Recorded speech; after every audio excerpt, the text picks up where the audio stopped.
વંદે માતરમ વિદ્યાર્થી મિત્રો, ધોરણ 12 કમ્પ્યુટર અધ્યયન.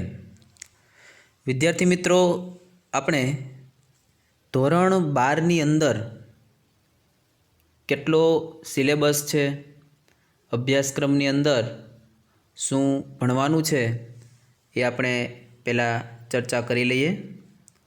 તો ધોરણ 12નો અભ્યાસક્રમ ટોટલ અહીંયા 3 ભાગની અંદર વહેંચવામાં આવ્યો છે. સૌ પ્રથમ પહેલો ભાગ વાત કરીએ તો વેબ ડેવલપિંગ એટલે કે વેબસાઇટ બનાવવા માટે HTML ભણવાનું છે. તો ચેપ્ટર નંબર 1, 2, 3 આ 3 ચેપ્ટર જે છે તે વેબસાઇટ બનાવવા માટેના છે. તો વિદ્યાર્થી મિત્રો, આપણે ચેપ્ટર નંબર 1, 2 અને 3 આ 3 ચેપ્ટરની અંદર વેબસાઇટ બનાવશું. ચેપ્ટર નંબર 1ની અંદર કમ્પોઝરનો ઉપયોગ કરી HTML ફોર્મની રચના. વિદ્યાર્થી મિત્રો, આપણે આગળના ધોરણમાં ધોરણ 7ની અંદર HTML ભણી ગયેલા છીએ. ધોરણ 10ની અંદર ધોરણ 7ની અંદર બેઝિક HTML ભણ્યા હતા. ધોરણ 10ની અંદર થોડું એડવાન્સ HTML ભણેલું અને ધોરણ 12ની અંદર આના કરતાં પણ એડવાન્સ એટલે કે સરળ વેબસાઇટ બનાવવા સુધીનું HTML ભણવાનું છે. તો ચેપ્ટર નંબર 1ની અંદર આપણે ફોર્મની રચના જોવાની છે કે કઈ રીતે ફોર્મ બનાવી શકીએ, ફોર્મના ઘટકો શું છે. ત્યાર પછી chapter number 2 cascading style sheet અને JavaScript CSS cascading style sheet અને જાવાસ્ક્રિપ્ટ. તો કઈ રીતે સ્ટાઇલ શીટનો ઉપયોગ કરી શકીએ, કઈ રીતે જાવાસ્ક્રિપ્ટની મદદથી વેલિડેશન કરી શકીએ, આ બધું જ આપણે ચેપ્ટર નંબર 2માં જોવાનું છે. ત્યાર પછી ચેપ્ટર નંબર 3 એટલે કે કમ્પોઝરનો ઉપયોગ કરી સરળ વેબસાઇટની રચના. વિદ્યાર્થી મિત્રો, અહીંયા આપણે ID સોફ્ટવેર કમ્પોઝરનો ઉપયોગ કરવાનો છે અને સરળ વેબસાઇટની રચના કરવાની છે. વિદ્યાર્થી મિત્રો, ત્યાર પછી આપણે જોઈએ ચેપ્ટર નંબર 4, 5. વિદ્યાર્થી મિત્રો, ચેપ્ટર નંબર 4, 5 આ E-કોમર્સ અને M-કોમર્સ એટલે કે આપણે ઓનલાઈન જે પણ ખરીદી કરીએ છીએ એ પછી તે મોબાઈલની મદદથી હોય કે પછી તે કમ્પ્યુટરની મદદથી હોય, તો તેના માટે આપણે ચેપ્ટર નંબર 4ની અંદર E-કોમર્સ ભણવાનું છે. એટલે કે કમ્પ્યુટરની અંદર કઈ રીતે ખરીદી કરી શકીએ, કઈ કઈ વેબસાઇટ છે, કઈ રીતે નેટ બેન્કિંગનો ઉપયોગ કરી શકીએ, આ બધી જ વસ્તુ E-કોમર્સની અંદર ભણવાની છે. ચેપ્ટર નંબર 5ની અંદર એ જ વસ્તુ મોબાઈલ એપ્લિકેશનથી કઈ રીતે કરી શકીએ, મોબાઈલની મદદથી કઈ રીતે ખરીદી કરી શકીએ, મોબાઈલની મદદથી કઈ રીતે આપણે બેંક સાથે વ્યવહારો કરી શકીએ, આ બધી જ વસ્તુઓ M-કોમર્સની અંદર એટલે કે ચેપ્ટર નંબર 5ની અંદર જોવાનું છે. ત્યાર પછી વિદ્યાર્થી મિત્રો, ચેપ્ટર નંબર 6, 7, 8, 9, 10 એટલે કે ચેપ્ટર નંબર 6 થી 10 આ ચેપ્ટરની અંદર આપણે ઓબ્જેક્ટ આધારિત programming language OOP object oriented programming. વિદ્યાર્થી મિત્રો, આપણે ધોરણ 10ની અંદર C લેંગ્વેજ ભણેલા. ત્યાર પછી ધોરણ 11ની અંદર આપણે C લેંગ્વેજમાં પણ પ્રોગ્રામિંગ કરેલું, તેમાં પણ પ્રોગ્રામ કરેલા. ત્યાર પછી ધોરણ 11ની અંદર આપણે સ્ક્રિપ્ટિંગ ભણેલા એટલે કે સ્ક્રિપ્ટિંગની અંદર પણ પ્રોગ્રામ કરેલા. હવે ધોરણ 12ની અંદર ઓબ્જેક્ટ ઓરિએન્ટેડ પ્રોગ્રામિંગ એટલે કે ધોરણ 12ની અંદર પણ પ્રોગ્રામિંગ કરવાનું છે. તો ચેપ્ટર નંબર 6ની અંદર ઓબ્જેક્ટ આધારિત ખ્યાલો કોને કહેવાય, એટલે કે ઓબ્જેક્ટ કોને કહેવાય, ત્યાર પછી એન્કેપ્સ્યુલેશન કોને કહેવાય, પોલિમોર્ફિઝમ કોને કહેવાય, ઇનહેરિટન્સ કોને કહેવાય, આ બધું જ ચેપ્ટર નંબર 6ની અંદર ભણવાનું છે. ત્યાર પછી ચેપ્ટર નંબર 7, 8, 9, 10 આ 4 પાઠની અંદર આપણે જાવા ભણવાનું છે.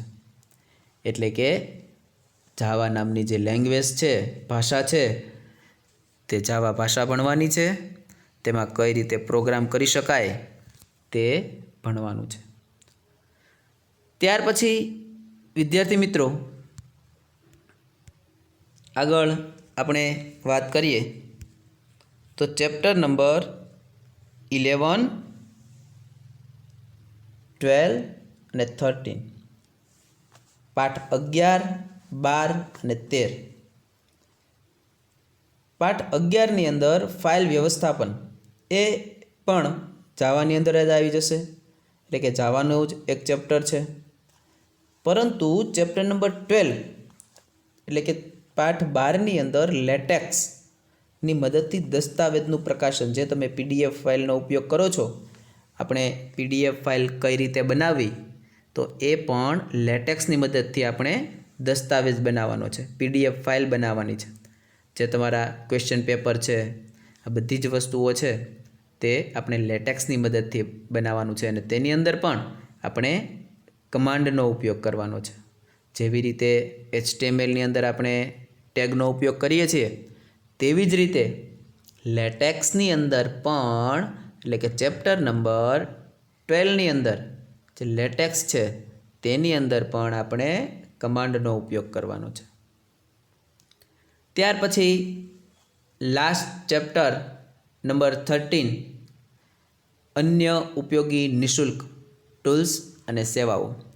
વિદ્યાર્થી મિત્રો, દરેક ઓપરેટિંગ સિસ્ટમ જ્યારે તમે ખરીદો છો તો તેની અંદર અમુક નિઃશુલ્ક ટૂલ્સ પણ રહેલા છે. તો નિઃશુલ્ક ટૂલ્સ કયા કયા? ફોર એક્ઝામ્પલ વિન્ડોઝ 10, વિન્ડોઝ 7નો ઉપયોગ કરો છો તો તેની અંદર જે નોટપેડ છે, પેઇન્ટ છે, કેલ્ક્યુલેટર છે, તો આ બધા ટૂલ્સને તમારે ઇન્સ્ટોલ નથી કરવા પડતા, પરંતુ પહેલેથી જ તમારી ઓપરેટિંગ સાથે જ તે ઇન્સ્ટોલ થયેલા હોય છે. તો તેવી જ રીતે ચેપ્ટર નંબર 13ની અંદર પણ નિઃશુલ્ક ટૂલ્સ છે અને સેવાઓ છે, જેવી કે VLC મીડિયા પ્લેયર, ત્યાર પછી ગૂગલ મેપનો ઉપયોગ કઈ રીતે કરી શકો. તો આ બધી જ વસ્તુઓ છે તે આપણે ચેપ્ટર નંબર 13ની અંદર જોવાનું છે. રેશનલ પ્લાન હોય. તો વિદ્યાર્થી મિત્રો, આ હતી આપણી ઇન્ડેક્સ, એટલે કે ચેપ્ટર નંબર 1, 2, 13 કઈ રીતે આપણે ભણવાનું છે. ટોટલ આપણે અહીંયા એક HTML એટલે કે વેબ ડેવલપિંગનો એક અલગ ભાગ જોવાનો છે, બીજો ભાગ આખો પ્રોગ્રામિંગનો જોવાનો છે, અને ત્રીજા ભાગની અંદર E-કોમર્સ, M-કોમર્સ, લેટેક્સ અને ફ્રી ટૂલ્સ, આ 3 પાર્ટમાં આપણે આખું ધોરણ 12 ભણવાનું છે. તો આપણે આગળ ચેપ્ટર નંબર 1ની અંદર આવીએ. ચેપ્ટર નંબર 1 કમ્પોઝરનો ઉપયોગ કરી HTML ફોર્મની રચના. હવે વિદ્યાર્થી મિત્રો, ચેપ્ટર નંબર 1 કમ્પોઝરનો ઉપયોગ કરી HTML ફોર્મની રચના. હવે પહેલાં તો આપણે ટાઇટલ સમજી લઈએ કે કમ્પોઝર એ શું છે. તો કમ્પોઝર એ એક IDE સોફ્ટવેર છે, જે આપણે આગળ તેના વિશે વધારે ડિસ્કસ કરશું, એટલે તમને વધારે ખ્યાલ આવશે કે IDE સોફ્ટવેર શું છે, કઈ રીતે તેનો ઉપયોગ કરવામાં આવે છે. HTML ફોર્મની રચના. HTML શું છે? હાઇપરટેક્સ્ટ માર્કઅપ લેંગ્વેજ, એક વેબ લેંગ્વેજ છે, વેબની ભાષા છે, જેની મદદથી તમે વેબસાઇટ બનાવો છો. ફેસબુક હોય, ઇન્સ્ટાગ્રામ હોય, ટ્વિટર હોય, આવી બધી વેબસાઇટો તે HTMLની મદદથી આપણે બનાવી શકીએ છીએ. સાથે બીજી લેંગ્વેજનો પણ ઉપયોગ કરી શકીએ છીએ. તો કમ્પોઝરનો ઉપયોગ કરી HTML ફોર્મની રચના. હવે ફોર્મ શું છે? આપણે ફોર્મની રચના કરવાની છે. તો વિદ્યાર્થી મિત્રો, તમે કોઈ પણ જગ્યાએ, એ પછી સ્કૂલ હોય, કોલેજ હોય, ફેસબુક હોય, ઇન્સ્ટાગ્રામ હોય, કોઈ પણ જગ્યાએ તમે જ્યારે નોંધણી કરાવો છો ત્યારે એક પ્રકારનું ફોર્મ ભરવામાં આવે છે. તમે ફોર્મ ભરો છો. તો ફેસબુકની અંદર જ્યારે તમે સૌપ્રથમ નોંધણી કરો છો ત્યારે પણ ફોર્મ ભરો છો. તમારું નામ નાખો છો, જેન્ડર નાખો છો, તમારી બર્થ ડેટ નાખો છો, તમારું એડ્રેસ નાખો છો, મોબાઈલ નંબર નાખો છો. તો આ હતું ઓનલાઈન ફોર્મ. જો તમે સ્કૂલની અંદર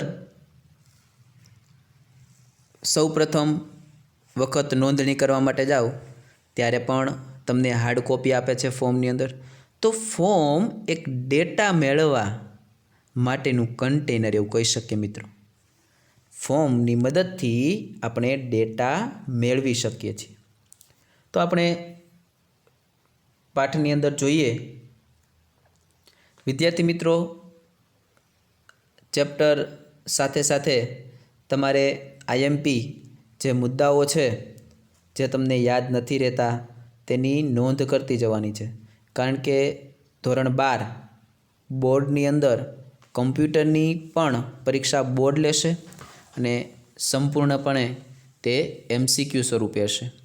તો વિદ્યાર્થી મિત્રો, જે પણ તમને સમજ નથી પડતી તે તમારે સાથે સાથે બુકની અંદર નોંધ કરતી જવાની છે અને જોતું જવાનું છે. ઇન્ટરનેટનો ઉપયોગ વધવાથી અનેક પ્રવૃત્તિઓ ઓનલાઈન બની ગઈ છે. આપણે પોતાની કે કોઈ વસ્તુની માહિતી રજૂ કરવા માટે વેબ પેજનો ઉપયોગ કરતા હોઈએ છીએ. વિદ્યાર્થી મિત્રો, અત્યારે આપણે ઇન્ટરનેટનો ઉપયોગ દરરોજ કરીએ છીએ, કોઈને કોઈ સ્વરૂપે. પછી તે રમતો રમવા માટે હોય, કે પછી ફેસબુક હોય, કે પછી ઇન્સ્ટાગ્રામ હોય, વોટ્સએપ હોય, કોઈને કોઈ રીતે આપણે, કે પછી ઓનલાઈન ખરીદી પણ કરતા હોઈએ આપણે. તો ઓનલાઈન પ્રવૃત્તિ આપણે બહુ બધી વખત દિવસમાં કરીએ છીએ. તો આ ઓનલાઈન પ્રવૃત્તિ કરવા માટે આપણે કોનો ઉપયોગ કરીએ છીએ? તો આપણે વેબ પેજનો ઉપયોગ કરીએ છીએ. માહિતી રજૂ કરવા માટે વેબ પેજનો ઉપયોગ કરીએ છીએ. વેબ પેજ એટલે એક ઇન્ટરનેટનું ઇલેક્ટ્રિક પાનું, આપણે એવું કહી શકીએ. તો આપણે વેબ પેજનો ઉપયોગ કરતા હોઈએ છીએ. એક કરતાં વધારે જો વેબ પેજ ભેગા થાય, એક જ કંપનીના કે એક જ સ્કૂલના જો એક કરતાં વધારે વેબ પેજ ભેગા થાય તો આપણે તેને એક વેબસાઇટ તરીકે ઓળખીએ છીએ. તો વેબસાઇટનો મુલાકાતી પોતાની વિગતો દાખલ કરવા માટે HTML ફોર્મની મદદ લે છે. ફોર્મ મુલાકાતીની વિગતો દાખલ કરવા વિશે વધુ સંવાદન એટલે ઇન્ટરેક્ટિવિટી અને નિયંત્રણ પૂરા પાડે છે. વિદ્યાર્થી મિત્રો, જ્યારે તમે કોઈ પણ વેબસાઇટની મુલાકાત લો છો, ફોર એક્ઝામ્પલ તમારે ફેસબુકની મુલાકાત લેવી છે, તો તમારે તેની અંદર દાખલ થવા માટે એક ફોર્મની મદદ લેવી પડે છે. એટલે કે પહેલાં સાઇન અપ, રજિસ્ટર કરવું પડે છે. રજિસ્ટર કરો છો, ત્યાર પછી તમે લોગિન કરો છો, ત્યાર પછી તમે ફેસબુકની મુલાકાત લઈ શકો છો. તો આ રજિસ્ટર કરવા માટે તમારે ફોર્મની મુલાકાત લેવી પડે છે. અને ફોર્મ વધારે તમને કઈ રીતે સરળ પડે, એટલે કે કોઈ પણ યુઝર છે તે કઈ રીતે સરળ રીતે વેબસાઇટની અંદર એન્ટર થઈ શકે તેના માટે એ સંવાદન એટલે કે ઇન્ટરેક્ટિવિટી છે તે પૂરી પાડે છે. ઉદાહરણ તરીકે આપણે જોઈએ તો જો તમે કોઈ વેબસાઇટ પર મેલ એકાઉન્ટ ખોલવા કે નોંધણી કરવા ઈચ્છતા હો તો તે માટે તમારે ફોર્મમાં તમારી અંગત વિગતો ભરવાની જરૂર પડે છે. વિદ્યાર્થી મિત્રો, અહીંયા આપણે એક જીમેલનું એક્ઝામ્પલ લઈએ કે જો તમારે કોઈ પણ મેલ એકાઉન્ટ એટલે કે જીમેલ ખોલવું હોય તો સૌપ્રથમ તમારે ફોર્મની અંદર તમારી વિગતો જે છે તે ભરવી પડે છે. જેવી રીતે તમારું નામ, તમારી બર્થ ડેટ, આપણે હમણાં વાત કરેલી કે એકાઉન્ટ ખોલવા માટે તમારી જે અંગત વિગતો તે ભરવી પડે છે. યુઝર નેમ હોય, પાસવર્ડ હોય, તો આ કોની મદદથી આપણે ભરીએ છીએ? તો આના માટે આપણે ફોર્મનો ઉપયોગ કરીએ છીએ. ઉપયોગકર્તાના મેલ એકાઉન્ટને ગોઠવવા માટે આ વિગતોનો ઉપયોગ કરવામાં આવે છે. ત્યાર પછી વિનિયોગ દ્વારા આ વિગતોનો સંગ્રહ કરવામાં આવે છે અને વેબસાઇટ પર નોંધાયેલા ઉપયોગકર્તાઓ વિશેની વિગતો મેળવવા માટે તેનો ઉપયોગ કરવામાં આવે છે.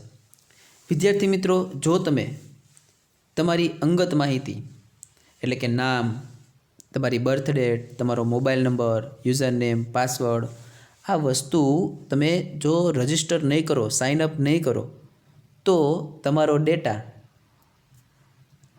સ્ટોર જ નહીં થઈ શકે. અને જો ડેટા સ્ટોર નહીં હોય તો તમે લોગિન નહીં કરી શકો, એટલે કે મેલ એકાઉન્ટનો ઉપયોગ કરી શકશો નહીં. ત્યાર પછી વાત કરીએ ફોર્મની, તો ફોર્મ એક સંગ્રાહક કન્ટેનર છે. વિદ્યાર્થી મિત્રો, એક્ઝામની અંદર પ્રશ્ન એવો આવી શકે કે ફોર્મ એક ખાલી જગ્યા છે અથવા તો ફોર્મ શું છે? તો ફોર્મ એક સંગ્રાહક કન્ટેનર છે કે જેનો ઉપયોગ શા માટે કરીએ છીએ? કે જુદા જુદા પ્રકારની આપણે વિગતો મેળવવા માટે. ફોર્મ એક સંગ્રાહક છે જેનો ઉપયોગ ઉપયોગકર્તા પાસેથી જુદા જુદા પ્રકારની વિગતો મેળવવા માટે કરવામાં આવે છે. હજી એક વખત વિદ્યાર્થી મિત્રો, કે ફોર્મનો ઉપયોગ આપણે શા માટે કરીએ છીએ? કે જુદા જુદા પ્રકારની વિગતો મેળવવા માટે. ઉપયોગકર્તા પાસેથી જુદા જુદા પ્રકારની વિગતો મેળવવા માટે ફોર્મનો ઉપયોગ કરીએ છીએ. ફોર્મની અંદર શું હોય? તો ફોર્મની અંદર લેબલ હોય. લેબલ કોને કહી શકીએ આપણે? જે નેમ લખેલું હોય, એડ્રેસ લખેલું, આ જે નામ લખેલા છે તેને આપણે લેબલ કહીએ છીએ. ત્યાર પછી ચેકબોક્સ હોઈ શકે. તો ચેકબોક્સ કોને કહી શકીએ આપણે? જે તમે ફોર એક્ઝામ્પલ હોબી લખેલું છે તો હોબીની અંદર તમે ક્રિકેટ લખેલું હોય, હોકી લખેલું હોય, વોલીબોલ લખેલું હોય, તો આ જે તમે ટીક કરો છો ચેક, તેને આપણે ચેકબોક્સ કહીએ છીએ.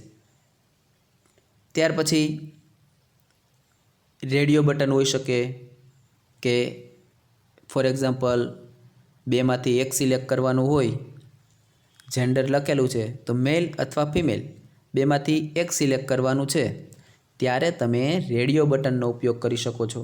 એક કરતાં વધારે સિલેક્ટ કરવાના હોય ત્યારે ચેકબોક્સનો ઉપયોગ કરી શકો છો. સબમિટ બટનનો ઉપયોગ કરો છો, રીસેટ બટનનો ઉપયોગ કરો છો. તો આવા ઘણા બધા ઘટકો છે તે એક ફોર્મની અંદર ઉમેરવામાં આવે છે અને જેની મદદથી ડેટા મેળવવામાં સરળતા રહે છે. HTML ફોર્મમાં લેબલ, ચેકબોક્સ, લખાણ ઉમેરવા માટેનું ક્ષેત્ર એટલે કે ટેક્સ્ટ ઇનપુટ ફિલ્ડ, જે તમે તમારું નામ લખો છો, એડ્રેસ લખો છો, એડ્રેસ ટેક્સ્ટ એરિયાની અંદર લખવામાં આવે છે, પરંતુ તે ટેક્સ્ટ બોક્સ જેવું જ હોય છે. Radio button, submit button, reset button, આવા અનેક ઘટકો ઉમેરવામાં આવે છે. આ ઘટકોનો ઉપયોગ ફોર્મમાં વિગતો દાખલ કરવા તથા વિગતોની યથાર્થતા ચકાસવા માટે પણ કરવામાં આવે છે. વિદ્યાર્થી મિત્રો, યથાર્થતા ચકાસવી, વેલિડેશન કરવું.